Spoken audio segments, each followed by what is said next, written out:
Hello, and welcome to the Gooner Talk. Back again with you guys for another show this Saturday evening.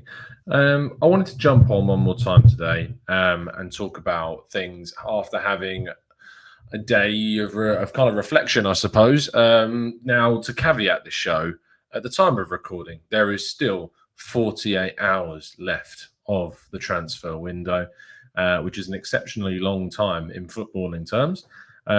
So, obviously, that is a big caveat for anything that is talked about during today's show. But I wanted to jump on because I wanted to kind of address some things that have been sort of said on social media by a lot of people, that I've kind of put out some tweets to sort of see the reaction on what people are saying. I've been able to go back and forth with my own feelings about things. I've been able to think about my sort of opinions on things, and my opinion throughout the day has certainly changed as new information has come to light and people have argued certain points of view. Again, football's all about opinions, and actually, what I'm starting to learn is football is all about changing your opinion as well. So that's for sure what we're going to do today, and talk about a few things. I feel like I should have made notes because I know I'll end up forgetting something. Let's start off with Arteta, because I've seen something that's been bothering me, and I kind of I've just seen a funny comment from Mike Hernandez. What's up, Tom? Has the Jackson deal been finalised yet? Sorry, mate. No, it's not been done. But maybe tomorrow. Maybe we'll see. But the Arteta thing, I want to start with that because I saw some really tweets that bothered me, to be fair, and to put sort of funny jokes and running jokes aside about Arteta and trust the process and all this, and we're going to have a fun and a laugh and a joke around and make emojis about it and stuff. But I've seen some things that have kind of bothered me today about saying that he's lied to the fan base. Now, that's in reference to a comment that he made about the board backing him and sort of the owners backing him, and that he's got their full support is kind of, I think, what the quote was around that. And a lot of people have now accused him of lying to the fan base, which I find really strange, because I don't know what would he say when we're talking about transfers. The first thing is, what would he say? He's not, as I said on the show earlier on today, he's not going to turn around and say, I have no support. They're not doing what I want them to do. They need to do more. They need to work harder. They need to make better decisions. You're not going to see him come out and say that, are you? Whether he thinks that or not. He might think that. Who knows? But what he's going to say is he's going to put on this front, be it truthful, be it slightly deceiving, be it a complete lie, to say that the board have got it 100%. But the thing is, you as a fan base should not be going, Arteta lied to us, and taking that, because whatever Arteta says, be it the truth or a version of what is effectively a cover-up, it's not something that you should be offended by. It's not something that you should expect any different of. This is how things work. Managers very rarely come out and completely throw the owners, throw the board, throw technical directors, throw the inner workings of clubs under the bus. Very rarely does it happen. And when it does happen, what kind of happens after that isn't usually really quite good for that coach, and they're not usually there for much longer. So what I would say to that is, you should not be getting offended by Arteta maybe saying something that isn't necessarily the truth, or maybe something that he doesn't believe in saying himself. My actual opinion is that I think he was under the impression that he was being backed, that he would get the targets that he has set out that he wants Arsenal to go for. I believe that is the situation. I believe that he would had we had the funds, he would have gone out or rather the club would have gone out and got the players that Arteta wanted. The fact of the matter is that the club doesn't have the money to do what Arteta necessarily wants us to do, which will frustrate him a lot, I'm sure. Really will frustrate him. And Matthew Hudson, there you go. Do you not call out your employers unless working somewhere else? No stupid comments, not based on real life. Exactly. Like, you're not going to publicly turn around and say, that your owners or the backers or the board are doing a bad job or they're not supporting you. You wouldn't do that publicly. You'd do it internally, and you would probably put on a bare face to the camera and say something different. But you shouldn't be turning around and going, Arteta lied to us. Like, I don't quite understand what you get from that. I really don't. And I've got friends who have said it as well, and I disagree with them wholeheartedly. In the most respectable way possible. I just don't agree with that point of view at all. That's Arteta. Now the other guys, obviously, the next guy to go on to is Edu. Now there are things that I think Edu is liable for, and I think there are things that Edu is not liable for. I think that, and I agree with some people when they say that we should have identified some other targets. Now, it's not my job, it's not your job to be saying names of players that we could have identified that could have. And I'm glad that it's not my job, because a year ago, I genuinely didn't really know much at all. I'd barely heard of Houssem Aouar. I'd barely heard of. I now feel like I'm married to the guy. I feel like I know every little inch of him. That's a horrible thing to say. I feel like I know every possible thing there is to know about this guy, is what I should have said.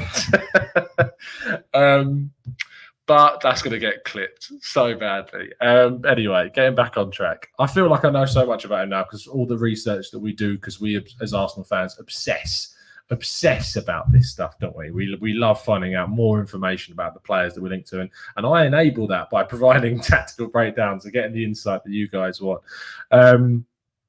But like, it's not our job to find those players. I love Dominic Szoboszlai. I love Marco Asensio because I watched them at a younger age. I saw Asensio at Mallorca.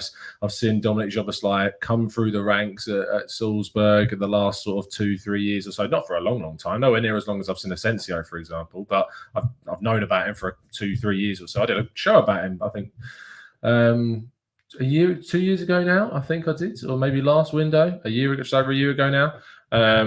And it's like, whether or not like that's the player that Arsenal should go for. Like, at the end of it, I'd love him to come, but at the end of the day, he said that he wants to stay at RBS for another year, and you can't blame him. He wants to continue his development. He's still a very young player. He's still very, very young. He's worth a lot of money for a young guy. He's got a hell of a lot of talent, and he's shown that not just for RBS, but on the international stage for Hungary as well.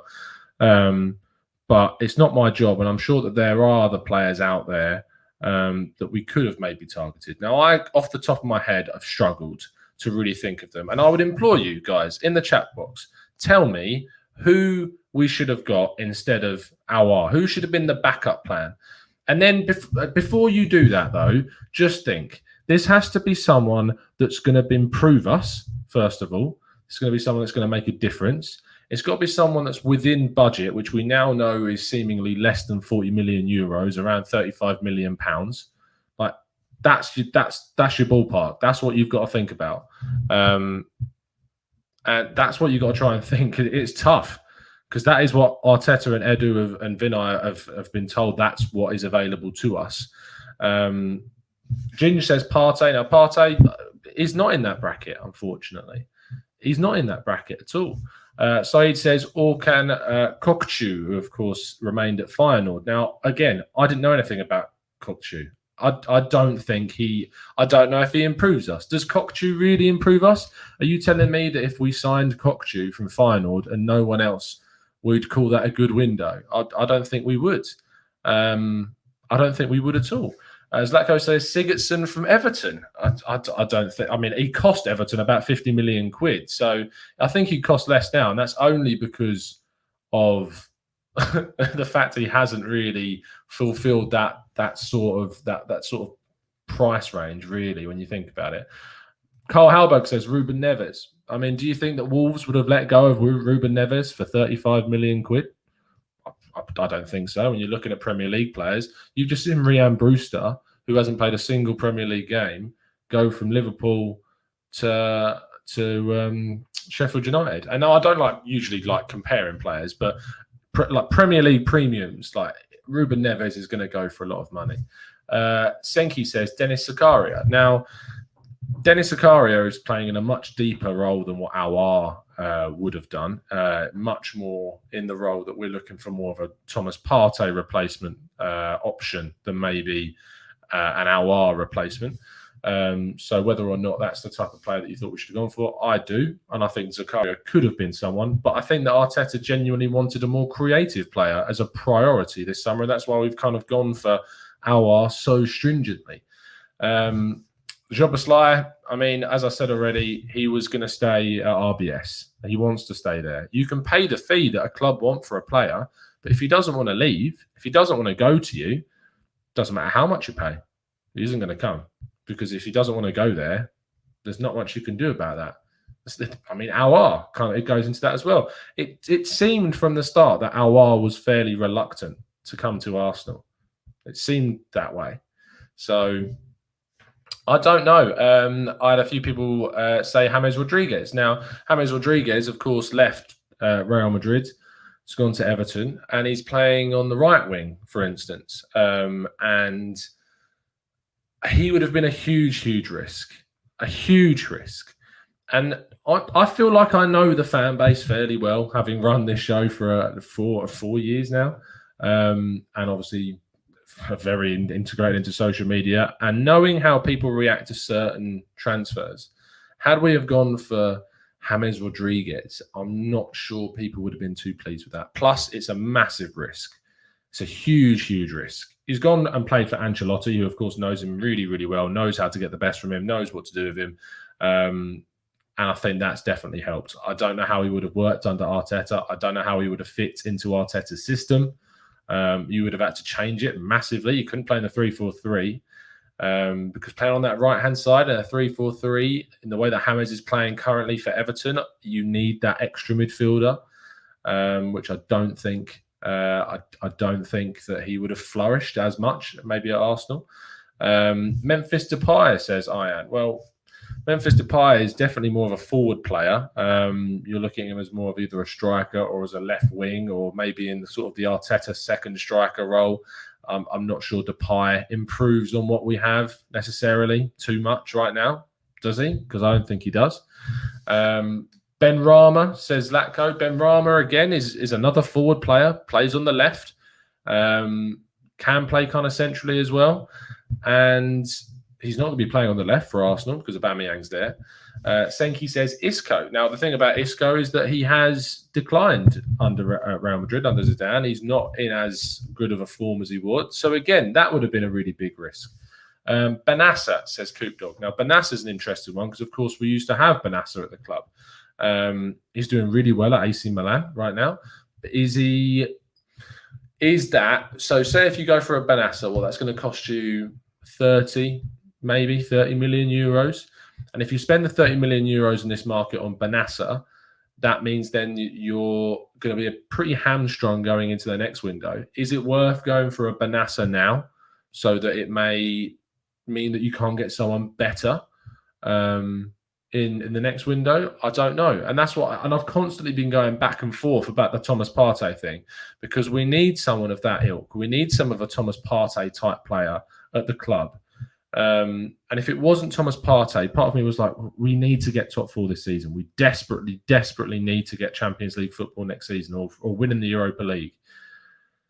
We need to add the reinforcement to be able to do that this year, because the gap between ourselves and our rivals is widening at an alarming rate. And the players that are like the bigger players at the team, when you look at them, like Aubameyang, like Lacazette, Willian now, you're looking at those guys and they're getting older. We've got a lot of the youngsters coming through that are really exciting, but I don't look at any of the youngsters coming through that would replace the goals of Aubameyang, really. You've got Gabriel and Saliba at the back. Gabriel is showing really good signs. Saliba is a complete unknown when we think about it. He is an unknown. I know we want to see him play, but he is an unknown. So I think there's so many things to think about when it comes to who we could have signed. And I just think that at the end of the day, I think that Edu and Arsenal were waiting until the end of the window and hoping that they would have been able to move some players on and to get some money in. They got some money in for Martinez. It was a good amount of money, an exceptional bit of business, in my opinion, to get 100 times, not 100 times, 10 times the amount of value from a player of what he was worth a year prior is really, really good business, especially when you've already got a goalkeeper like Leno at the club still. And then a lot. I see Coutinho in the chat. Coutinho obviously did really well towards the end of his Bayern Munich stint, and that didn't help anyone in terms of when you look at how good he was for Bayern at the end, when you look at how good he's kind of started to be for Barcelona this season, the doubts I had at the start maybe have been too premature. Maybe he actually would have come in and done a really good job for us, but he would have been very expensive. I'm not sure if we'd have got him permanently. To get him permanent would have cost a lot of money, and to get him on loan would have cost a lot of money. Would it have been worth it to get into the Champions League? Maybe. But then when you saw how good he was at the end of the season for Bayern, Ronald Koeman comes in and he wants to keep him. So I'm not sure that he was then for sale, because I think he did so well at Bayern towards the end of his stint there, in the Champions League especially, that Ronald Koeman was like, no, I don't want to sell him. I want to keep him. I want to get him in the team. I want to get him playing. And that's kind of what's happened. Mark Rocker going to Bayern's a really frustrating one for sure, because it's 50 million euros, really, really cheap. I thought that maybe that is someone that we could have targeted for sure. He was great at Espanyol. He was a real sort of bright spark in a team that was utterly dire for most of the season. Poor management, poor transfer market now. So they spent a lot of money in the January window. Didn't really go anywhere. And Rocker was just kind of continuously this shining light in the team with the hope that they might stay up. They didn't. He had a 40 million euro buyout clause, which was basically putting Bayern off the last season because Espanyol qualified for the Europa League. They didn't need to sell. They've got rich owners from China. When they got relegated, though, things change. And so that's why Rocker's gone for so cheap. And I was kind of concerned about that. Eugenio says Ricky Puig, possibly from Barcelona. That's not a bad shout. Someone that is available from Barcelona. It's not a bad shout because he's full of a lot of potential. But again, huge, huge risk. Really, really big risk. Hasn't really cut it in the first team for Barcelona yet. Needs to be a lot more physical. He's very lightweight. Whether he could translate over to the Premier League would be a big, big ask. Coop Dog says Odegaard or Fekir. Now, that's genuinely not too bad of a shout. The issue is with Odegaard is that he had a really, really good season at Real Sociedad, smashed it at La Real, has now come back to Real Madrid, has played under Zidane, and I think Zidane wanted to keep him as well. So you've got to factor that in as well. Fekir's an interesting one. Has really been a good player for Real Betis. Genuinely has. And it would surprise me that he went there. It's not surprised me how well he's done. So maybe Fekir could have been that guy to come in. That's not a bad shout, Coop Dog. I will give that to you. I don't know how much the Real Betis, though, would have wanted for him. Whether you could have got him for 35 million euros could be a little bit of a problem. Could have been a problem, that. And Iron Cub raises a good point about Ricky Puig, that you'd rather give Emil Smith-Rowe a chance right now than, say, a Ricky Puig. So that's a completely fair assumption. Dylan said, would Golovin work in our team? Now, Golovin obviously has moved to Monaco. I believe that's right. It is Monaco. And I don't know too much about how he's done. I just haven't heard like he's pulled up trees. I haven't heard anything about him being like this sort of. I haven't heard anything about him being like a revelation since moving to France for sure. I saw some person say getting Oscar on loan. Now Oscar, of course, is in China. And actually, one of the earlier articles that I wrote in fact, it might have been the first article I did write for 101, was about David Luiz and Willian ringing Oscar and telling him to come to Arsenal. And that's genuinely happened. It happened about 3 or 4 weeks ago. That Oscar was contacted by Willian and David Luiz, and they wanted him to join Arsenal, believe it or not. So, I mean, if that happens in the last few days, it certainly wouldn't surprise me because of those links. Calvin Steng says, Lakpini, now, to the best of my knowledge, and I will defer to the likes of Drew and others, Calvin Stengs, I believe, plays on the wing. Now, I might be wrong. I believe he plays on the right wing for RZ. If I'm wrong, please tell me. But I'm pretty sure he plays on the right. I don't know if he has the capacity to play in the middle. You would have to ask someone who's a lot more in tune with their Dutch football than I am. Marcel Sabitzer says Inzo. Again, Sabitzer has done fantastically well for RB Leipzig. He went on loan to Red Bull Salzburg, came back a much better player. And again, I don't think you'd get him for 35 million quid. I think you'd be going for more than that. I think that's how RB Leipzig run their business, is that they buy players young, they build them up, and they sell them on. You've seen that with likes of Timo Werner, for instance, now. You've seen it with Naby Keita.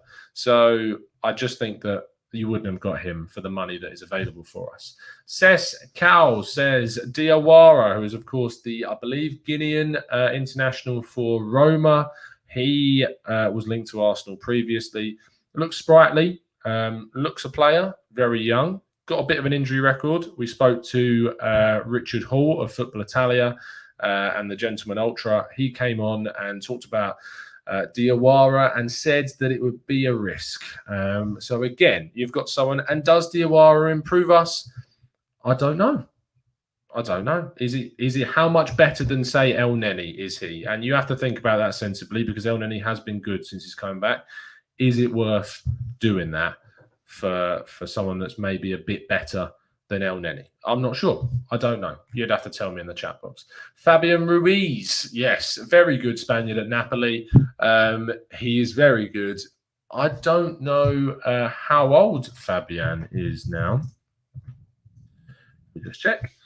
Fabian he's not that old, 24. So if he's 24 and he's exceptionally good, and he's at Napoli, who are an insanely difficult club to negotiate with, is it Laurinaitis? Laurinaitis, I think it is. Very difficult club to negotiate with. I don't think you're getting Fabian Ruiz off them for the money that we have. Again, you've really got to try and think about these realistic options that are going to transform our midfield and try and guarantee us into. And I think it's really tough. I think it's really tough to come up with an option. And that's why when we go back in a big circle, is that I look at what Edu's got available to him, and I look at what the options are around him and what Arsenal could have done in this window. And with what the money we're being told was available to us, I don't know whether or not any of the players in the bracket of what we have improve us. I don't know, because any of the players that we could get for that money, I don't know if they would have improved us, if it would have been too much of a risk, if it would have meant that the following season we couldn't invest more in a better player. So yeah, that kind of, and there was something, I went off on a big tangent there. We could have had more money in this window, but we didn't sell enough players. Now the Lucas Torreira loan concerns me. That, I think, is a bit of an error from the likes of Edu and Vinay and whoever sanctioned the deal. Because it's a loan with an option. There's no obligation. It doesn't help Arsenal or anything except wages, and we don't even know if we're paying any percentage of those wages. It's a good player that's leaving our squad, and if we're not bringing anyone in, then I'm not sure if it's the right decision to do that. So there's that as well. Now, the other thing is that Edu can't be blamed for not selling enough players. You can't actively go out and sell players if no one's coming in to buy them, right? And people need to get that. You need to have a buyer to have a player sold. And you need to have a buyer that's willing to pay the money that a player is worth and not to take you for granted. If you start selling players at silly low fees, you're going to get taken advantage of in the future. You can't just accept any old little amount of money. And also is that I don't doubt that we did get offers for a lot of our players this window. The problem is that a lot of those offers would have been loan deals. They would have been loan deals with options, with no obligation, with Arsenal getting very little capital from those deals. And so I think when you look at what was available to Edu to sell, it was very little. It was very, very little. And I see all the people going, he should have been going out, he should have been ringing people, trying to get players sold. Now, you don't know if he was doing that, first of all. You have no idea if he was doing that or not. And if he was doing that, the answer that you may have got was, no, you ain't have that. We don't want him. We're not interested. I'm sure their players' agents were going out and trying to get deals. We just have a lot of players, unfortunately, in our ranks that we can't shift in this climate.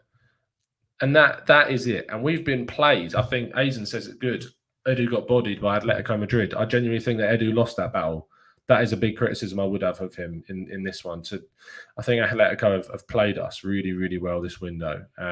Really, really well. So Johnson Koo says, How is Chelsea doing it? Well, Chelsea have a lot of money because they had a year out of their spending money in the transfer window. I know people cite that they bought Kovacic and they bought Pulisic in the January prior to that, but that came up on the previous year's balance sheet from the best of my information that I know about that, meaning that this year was a blank slate. And then you had the Eden Hazard money that came in from Real Madrid. So that was massively helpful to them. They're in the Champions League as well. So, yeah. Beast Titan says, Tom, cheer up, mate. Trust the process. I've got a little bit of a scratchy throat from talking all day about Arsenal and getting a bit stressed. So I'm not going to be shouting, it's fair to say. I'm not going to be shouting. So, yeah. How are Spurs doing it in then? And I think that's the better question. I think that's the much better question. How are Spurs doing what they're doing? How are they signing the players that they're signing in this environment, having not sold a lot of players for a lot of money recently and had a new stadium? That's a genuine question. I don't know, is the answer. I don't know. I don't know how Spurs have done it. I don't know how they're doing what they're doing. I genuinely don't have a clue. So that's a genuine question. It's a good question. And I don't know the answer to it. I don't know the answer to it. It's as simple as that, really. I don't know the answer. Kroenke's the last thing I'm going to talk about before we wrap things up. I think that the issue is with that is that I feel like they should put some money in. Now, a lot of people have told me in the last couple of hours or so that that's effectively the responses I got was that it is impossible for them to do it because they're under their own COVID issues, that the investments that they put into their sports franchises often revolve around loans, that their money is not liquid, blah, blah, blah. But Stan Kroenke is a billionaire. And this whole self-sustaining model, well, I'm sorry, but I'm not really sure what there's going to be left to sustain if Arsenal are continuously out of the European football at the highest level, that continuously are sanctioned spending money in weird places like Nicola Pepe, like David Luiz, like Cedric. That I want signings made and I want them to put money in, but I want that money to be spent well. And there needs to be better knowledge and better decisions coming from the top instead of delegating everything. And that's why we need more Arsenal and more, not necessarily more Arsenal, but we need more football-minded people in the club. And I thought we were getting that. And I think we have improved that, but we're still a long way off where we need to be because there are still big, big mistakes being made. It just frustrated me so much as well when I saw a lot of people saying that they're missing Raul Sanllehi. Raul Sanllehi was the guy that spent 72 million on Pepe when we needed midfielders. Raul Sanllehi is the guy that had big contacts with big agents like Kia Jarabchin. Raul Sanllehi is the guy that we were glad to see the back of when he went. Like, I didn't see a single person in my chat box on that day saying that this is bad, that this is a bad thing. I didn't see any big accounts saying that this is a bad thing. And now all of a sudden, it's a bad thing because he's gone and he's not here and things aren't as going as well as they could be. So I think that's just silly. It's just really silly comments to bring up Raul Sanllehi in this moment. But yeah, going back to Kroenke, in short, I feel like they should have invested in this period. Whether or not that was, I don't buy it. I'm sorry, but I just don't buy it. I don't buy that they couldn't have put any money in during this period to help Arsenal cope through this COVID period. I don't buy it at all. And when I say help in this COVID period, I'm not talking about keeping them on the straight and narrow. I mean to help push this season. And if you're going to tell me that a billionaire, one of the richest men on earth, can't put some money in at all when FFP rules have been relaxed, because every other summer I've sat and I've taken a load of flack from saying that Stan Kroenke can't invest because of FFP rules, and we can't be seen to do that when we're making loss after loss. But I'm sorry, in the season where FFP has been relaxed, I don't see why. It would be so hypocritical of me to turn around and go, well, because of FFP. But that's not the case this summer. So I've got to stand by my ground here and say that I don't see why they couldn't have helped in some way, but just adding enough to go and get an hour for that amount of money, for instance. And then there was less fallback on that. I get the argument that we've spent money badly. Why would they invest more money if we're being spent badly? Well, I'm sorry, but you've sanctioned those deals. You're in charge. You're the ones that have given the money and sanctioned those deals to happen. You're in charge of the funds. You're 100% in control. So why not invest in people that know more about getting the right players? Why not invest in bringing in better scouts? You've got rid of loads of them.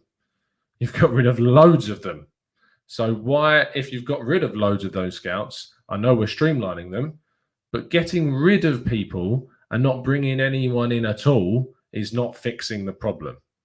You're removing people from making further bad decisions, but you're not bringing in anyone else to replace those bad decisions with good decisions. If you get rid of, say, 10 members of the recruitment staff, not bringing in one that knows a little bit more, has got a track record of making good decisions in the transfer market, that would have been a good decision to do that. If getting rid of all those people was a financial thing, I get it.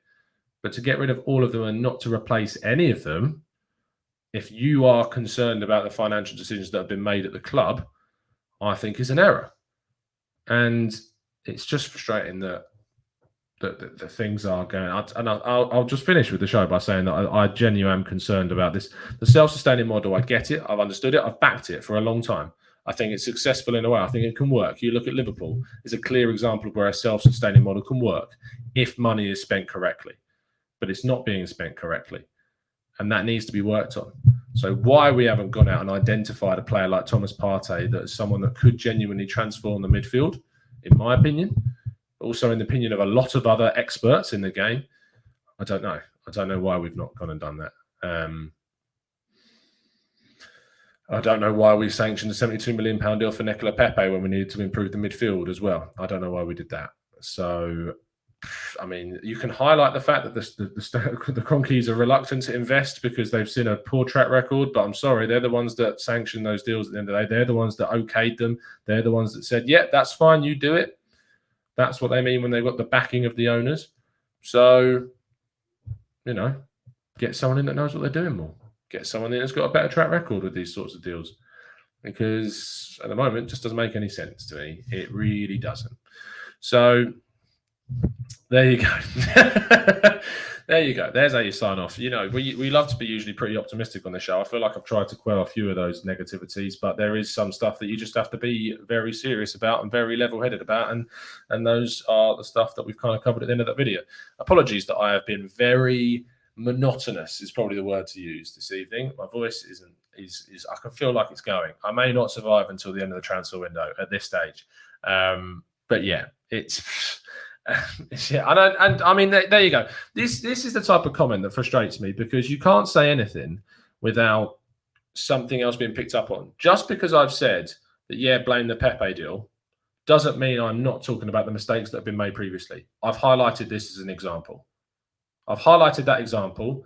I haven't got time to sit here and talk through the other 10 years, but I've just used Pepe deal as an example. Get on your bike.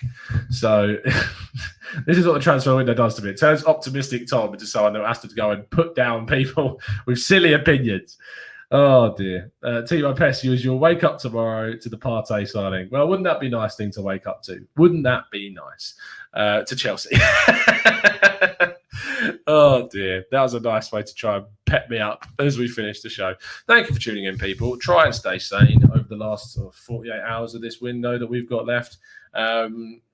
It's going to be fun writing about this tomorrow. It really, really is. I will see you again tomorrow for more news, more shows, if my voice has survived the night. And we will wait and see. There's some news for you. Let's see if tune in to find out if Tom's voice has survived or not. It's been a pleasure to meet you, as it always is. I'll see you again very, very soon. And as always, up the Arsenal.